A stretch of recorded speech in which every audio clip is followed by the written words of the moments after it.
In the age of television, we watched and bought.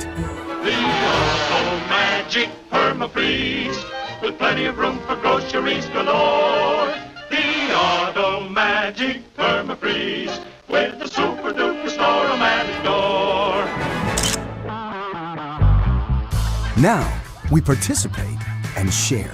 No coincidence that, the hottest consumer product is a selfie stick, because people can't just have the experience and enjoy it themselves. Their status comes from sharing their experience with their friends. But behind every transaction, behind every click, lies a hidden cost. They now can find out exactly who's most susceptible to being manipulated into buying various products. Who pays and who profits in the new economy?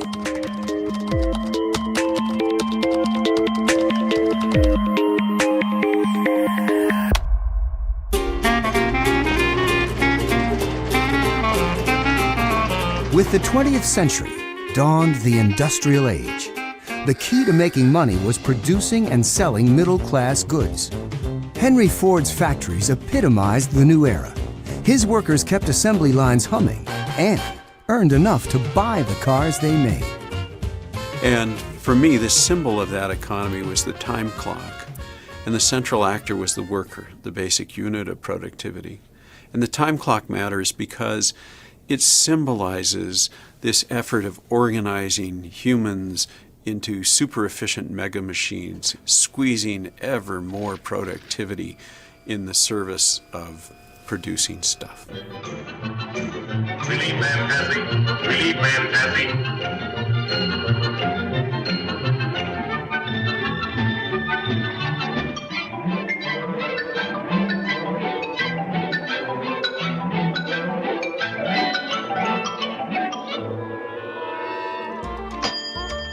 For decades, this system thrived. Cars got cheaper. So did refrigerators and washing machines. Soon, homes were filled with newfound necessities. They were so good at making stuff. They were now able to make more stuff than people wanted. And the new economic challenge was convincing people that they absolutely needed these marvelous new things that never existed before.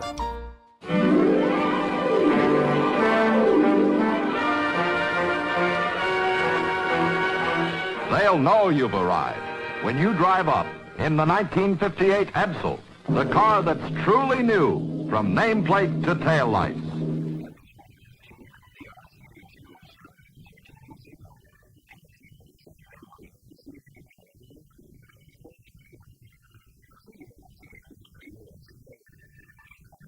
Second car, second refrigerator, VCRs, tape players, consumer electronics, Furbies, Cabbage Patch dolls.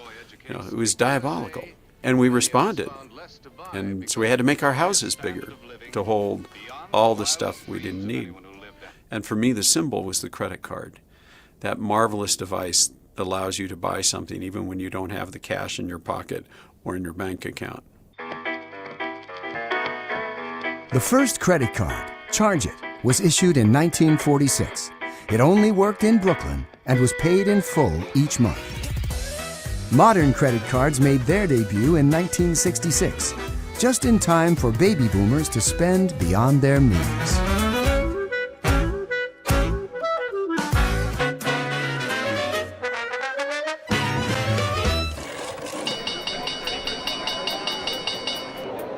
For Wall Street, this is the worst crisis they've faced, I think, since the Great Depression.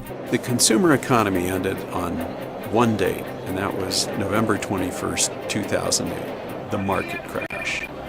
Now, that market crash had lots of causes, but a big part of it was the American consumer finally crying uncle, saying, "We cannot keep buying more stuff we don't need with money we don't have."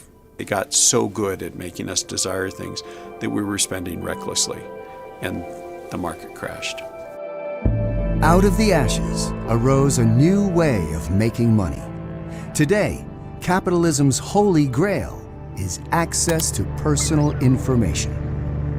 So think of Waze, the real-time traffic mapping system. It's a free service because They want your location data. That's a valuable thing to Waze, and it's an economic bargain. In return, by being a member of Waze, you get the data on road accidents that may be ahead. So this is all about participation. Everyone who engages online fuels the new economy. The world belongs to those who generate the most clicks. If 10 years ago someone said to you, would you mind if I planted a little tracking device on you that would tell me where you are, what you're reading, what you're spending money on, who you're talking to, and what you're doing 24 hours a day? Would that be okay? And you'd say, hell no, are you kidding? I would never let you do that. And yet now people sleep in front of the Apple Store for 3 days for the privilege of buying an $800 sensor that does exactly that and a lot more. Google's mission statement is to organize the world's information and make it universally accessible and useful. Facebook aims to give people the power to share and make the world more open and connected. But their business model, the way they make billions, is the same: collecting and monetizing personal data. The Google founders are richer than God, and we don't pay anything. We do pay. But we don't think we're paying because we're paying with a coin that has no value to us, the question we ask. We just want the answer. That's the valuable thing. Google is the opposite. They just want to give you an answer good enough to keep you coming back, because what they really want is your question that, aggregated with all the other questions flowing into Google, is the basis of the revenue model. Every search, every post or text, simply carrying your phone tells Google your real-time location, actions, and thoughts. Google knows what you and everyone around you is up to, and that's worth big bucks to advertisers. The dark side is that basically your privacy has completely disappeared now. I mean, you can be targeted literally like somebody, instead of a shotgun, which is how all this used to work, they now can find out exactly who's most susceptible to being manipulated into buying various products. This is a big revolution, and they're going to be disproportionate winners, and one just hopes they're enlightened enough to do the right thing. Humans may or may not do the right thing, but the software that denies you a job or a mortgage has no principles or common sense. It's decision by algorithm. Instead of it's death by firing squad, it's decision by algorithm. There'll be basically a whole series of decisions made, a series of programming, algorithms that are making decisions without any of us having insight into how those decisions are being made.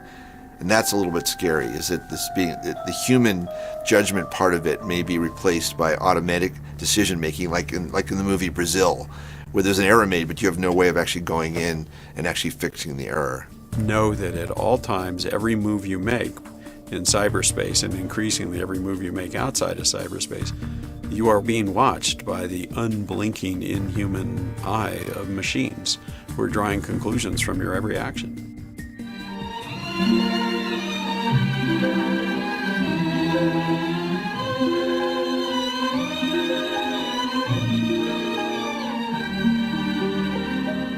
Hey! Quit stalling. Get back to work. Go on.